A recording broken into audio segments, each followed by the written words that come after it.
Comment savoir si dans notre vie, les décisions qu'on va prendre sont les meilleures décisions pour notre avenir? Comment savoir si nos choix sont les choix qui sont en adéquation avec le meilleur de notre avenir? Des fois, on a des choix de travail, des choix de mazal, des choix d'école pour nos enfants, différents choix qui sont très très importants, mais on n'est pas forcément sûr que c'est vraiment en adéquation avec le meilleur que Akadosh Baruch Hu nous réserve de notre avenir. Comment choisir? Dans la paracha de cette semaine, paracha de Be'alotra, la Torah nous stipule et nous montre que les Bnei Israël se sont déplacés.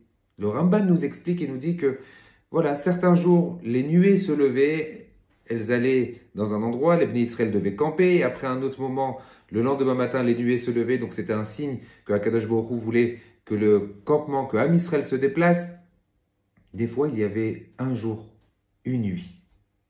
Des fois, il y avait des semaines, des mois, où c'est que Am Israël pouvait rester dans un seul et même endroit. Akadosh Baruch Hu les a déplacés au fur et à mesure. Pour quel motif? Qu'est-ce que la Torah a à nous apprendre à travers cet enseignement, surtout pour nous aujourd'hui? Ça ne doit pas être un fait historique. Si c'est un fait historique, ça n'a pas lieu d'être, puisque la Torah ne nous raconte pas des faits historiques. La Torah nous enseigne un comportement et des agissements qu'on doit avoir aujourd'hui. Mirtav Meliaou nous donne une explication extraordinaire. Il nous dit que dans notre vie, dans nos choix, si même ça doit se passer qu'un jour, si même ça doit se passer que quelques heures, si même ça doit s'éterniser, ça doit être pendant toute notre vie, est-ce que mon choix est en adéquation avec Al-Pi Hashem Yachanu, Al-Pi Hashem Isaou, selon les paroles d'Akadosh Baruch Hu? C'est une éducation qu'Akadosh Baruch Hu a voulu faire à Am Israël à cette époque-là et qui est un héritage pour nous aujourd'hui. À savoir, est-ce que la décision que je prends aujourd'hui est en parfaite adéquation avec ce que la Torah attend de moi? Aujourd'hui, j'ai un nouveau travail à choisir. J'ai un travail. Est-ce que ce travail ne va pas empiéter sur les heures de Torah que j'ai?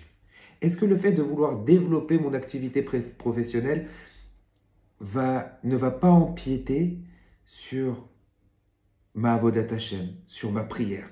Le choix des écoles des enfants, est-ce que c'est en adéquation avec la Torah?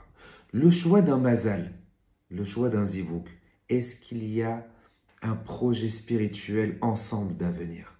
Al-Pi Hashem Yachanu, Al-Pi Hashem Isaou. Si on met tout le temps Akadosh Baruch Hu en priorité dans nos choix, ok, j'ai un choix à faire, mais Hashem, est-ce que ça va selon les lois et les commandements de la Torah? Mes chers amis, combien d'histoires vous connaissez dans votre vie? Et je suis certain que lorsque on prend des décisions qui sont en adéquation et qu'on met Akadosh Baruch Hu avec nous, ou qu'on met Akadosh Baruch Hu vraiment en associé, parce que je travaille, c'est même pas associé, je suis comme son employé. Et Akadosh Baruch Hu est le meilleur des patrons et le meilleur des pères. Et c'est sûr que si on met Hachem dans nos choix, que j'ai mes tfilot, que j'ai ma avodat Hashem, que j'ai mon limud Torah, que j'ai mon chesed, alors c'est certain, Al-Pi Hashem, je fais tout en fonction d'Akadosh Baruch Hu. L'avenir ne peut être que facile et l'avenir ne peut que se réaliser. Et on doit avoir le bitachon, et on doit avoir la émouna, que ça se passe uniquement de cette façon. Et Bezrat Hashem, Al-Pi Hashem, si on prend nos choix et on prend nos décisions en fonction de ce qu'Akadosh Baruch Hu a décidé déjà antérieurement pour nous, alors c'est certain que ça ira avec beaucoup de facilité. Qu'on puisse avoir ce bitachon, c'est un vrai travail de émouna et c'est un travail très dur, mais c'est un travail qui est faisable. Shabbat Shalom.